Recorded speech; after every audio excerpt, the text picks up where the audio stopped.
Maklumat TNI untuk rakyat Indonesia. Kapuspen Mabes TNI Maijen Sisriyadi. Salam Komando. Mahasiswa bisa minta bantuan ke Kodam jika ingin didampingi saat gelar unjuk rasa. Kewenangan itu sudah bukan lagi milik Panglima TNI Marsikal Hadi Cahyanto. Kami dilatih untuk berperang, untuk melumpuhkan lawan, untuk membunuh lawan, tapi kami punya hati nurani. Kami tidak dilatih untuk membunuh rakyat, untuk membunuh mahasiswa. Kami ada karena kami menjaga rakyat, kami menjaga NKRI.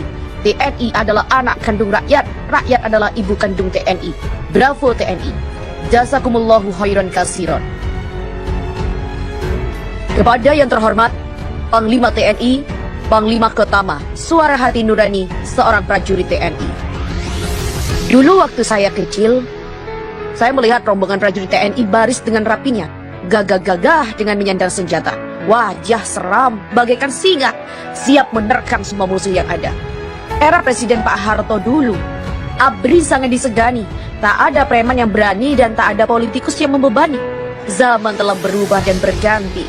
Bisanya ABRI jadi bumerang institusi. Kata sinergitas hanya kiasan alami karena adanya ketidakadilan dalam fasilitas dan norma yang semakin menyudutkan TNI. Banyak sudah gerakan anti NKRI, tapi kami hanya bisa berdiam diri karena undang-undang yang dibuat hanya untuk Polri. Tugas kami dikebiri dengan olah bahasa orang intelek yang tak berhati. GAM, RMS, OPM, dan PKI. Semua sudah menyusun kekuatan dan mulai beraksi. Tapi lagi dan lagi hanya disingkapi sebagai kriminalisasi karena mereka bukan separatis negara, tapi hanya kelompok preman yang membawa senjata. Tapi dikala preman kota di tiap sudut gang beraksi, dikatakan itu sudah basi. Geng motor yang selalu membantai katanya itu tak perlu disingkapi. Anehnya, dikala muslim membawa sorban dan menggemakan takbir serta selawat dikatakan kelompok yang berkedok agama. Sudah banyak orang pintar keblinger di era ini membuat undang-undang yang tak berarti hanya mengebiri segala tugas TNI. Kami selalu digembleng di lembah, gunung, dan hutan. Tidur beralaskan rumput beratapkan langit dan cahaya rembulan. Menu kami hanya mie instan. Keluarga kami tinggalkan. Untuk apa semua ini kami lakukan? Hanya untuk melindungi tumpah darah Indonesia. Tapi sekarang hanyalah mimpi. Senjata kami hanya sebagai hiasan dan pajangan di pameran. 8 wajib TNI yang ketujuh hanya ucapan. Nyatanya, kami harus dihadapkan dengan jutaan umat muslim yang aksi di Jakarta. Mereka hanya membawa sorban dan tak bersenjata, menggemakan keagungan Tuhan Yang Maha Esa. Kita sudah tunduk pada aturan yang punya wewenang keamanan negara. Semua tugas kita sudah diambil perannya. Dengan bahasa itu, keamanan negara bukan lagi sebagai kedaulatan negara, hanya bahasa itu adalah keamanan negara. Singa yang dulu mengaum bergema sekarang menjadi singa ompong yang hanya jadi bahan caci maki oleh mahasiswa, oleh preman, dan oleh politikus-politikus tak berhati. TNI sudah tak ada artinya karena media sibuk dengan berita penggerebekan dan pencitraan. Masyarakat sudah gundang gulana melihat TNI hanya berdiam diri. Mereka tidak tahu problema di dalamnya karena semua terbentur oleh aturan. Jangan salahkan rakyat bila bertanya, tugas kita itu apa? Semoga kita sebagai prajurit sejati akan selalu tabah menghadapi ujian ini. TNI lahir dari rakyat dan akan selalu berjuang dengan rakyat. Kami rindu sosok pemimpin yang tegas melantangkan kata basmi, serbu. Kami rindu sosok pemimpin yang sujud bersama. Semoga akan lahir sosok pemimpin baru mewarisi sifat Panglima Besar Jenderal Sudirman. Negara kita bukan seperti Amerika, bukan seperti Singapura dan Malaysia. Negara kita adalah negara kesatuan yang diperoleh dari perjuangan rakyat dan tentara. Tameng utama adalah TNI dan bukan hanya menjadi lesan tembak bagi polisi, bukan lagi lahan buli preman-preman. Jadilah singa seperti dulu lagi, mengaum bergema, menggetarkan musuh negara, menjaga kesatuan NKRI. Blessing in disguise. M. Rizal Fadilah. Blessing in disguise, terjemah sederhananya adalah keuntungan tersamar. Sesuatu yang mungkin awalnya dianggap buruk ternyata mengandung kebaikan. Sesuatu yang didapat di luar dugaan atau tidak direncanakan. Bahasa agaminya adalah min haitsu la yahtasib. Peristiwa politik kini khususnya soal RUU haluan ideologi Pancasila adalah hikmah di tengah bencana. Ada blessing in disguise bagi bangsa Indonesia dari skandal ini. Sekurangnya 4 hal. Yang pertama adalah Yang biasa teriak-teriak saya Pancasila, ketika Pancasila diganggu ternyata diam saja. Ini kaum munafikun. Kedua, umat Islam yang biasa dipojokkan anti Pancasila justru kini terbukti yang berada paling depan dalam membela Pancasila. Ketiga, umat Islam menjadi bersatu, MUI, NU, Muhammadiyah, Persis, JDII, dan lainnya satu sikap. Kekuatan umat tergalang baik pusat maupun daerah.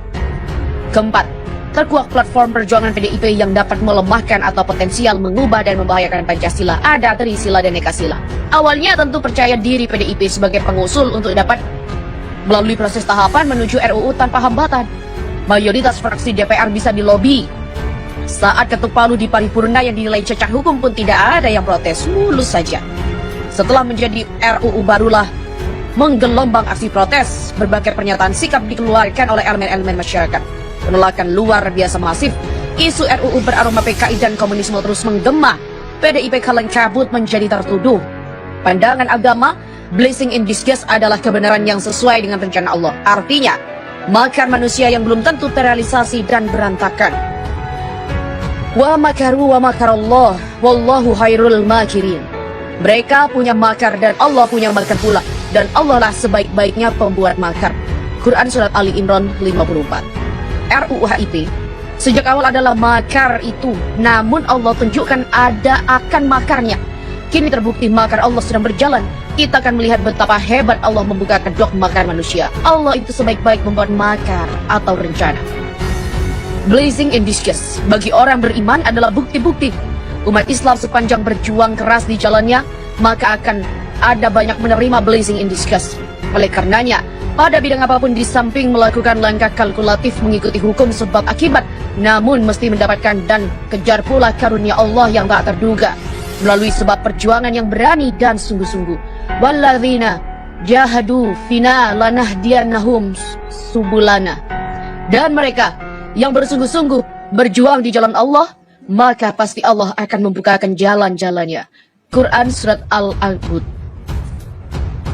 69. Nasrun minallah wa fatun qarib. Pertolongan itu dari Allah dan kemenangan pun dekat. Quran Surat Asy-Syaff ayat 13. Tuduhan makar dilawan dengan narasi makar pula.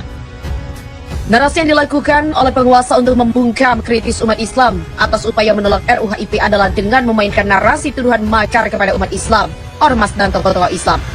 Jangan sampai narasi kian berkembang dan umat Islam dibungkam. Saat ini, tokoh mereka mulai menghembuskan isu makar kepada kita. Maka umat Islam harus jeli juga memainkan narasi yang sama. Kalau kita dituduh makar, maka mari sama-sama posting di Twitter, FB, dan lainnya dengan narasi makar adalah merubah ideologi negara Pancasila dari 5 sila menjadi 3 atau 1 sila. Serukan kepada semua umat Islam tagar ini dengan memposting ramai-ramai narasi ini. Karena makar sesungguhnya adalah merubah ideologi negara. Apabila Islam dituduh radikal, maka buat narasi tandingan. Radikal sesungguhnya adalah upaya mengganti ideologi negara Pancasila dari 5 sila menjadi 3 atau 1 sila. Jika tuduhan penguasa adalah teroris, maka dilakukan narasi balasan. Teroris adalah upaya mencoba merubah ideologi Pancasila secara terang-terangan. Kita selama ini lemah di counter isu. Sekarang isunya dibalik mereka kepada umat Islam dengan menuduh umat Islam akan melakukan makar. Mari kita kembali gaungkan istilah makar itu adalah upaya penguasa mengganti ideologi Pancasila. Mari bergerak dan buat tagar di atas. Hashtag satukan hati untuk Indonesia.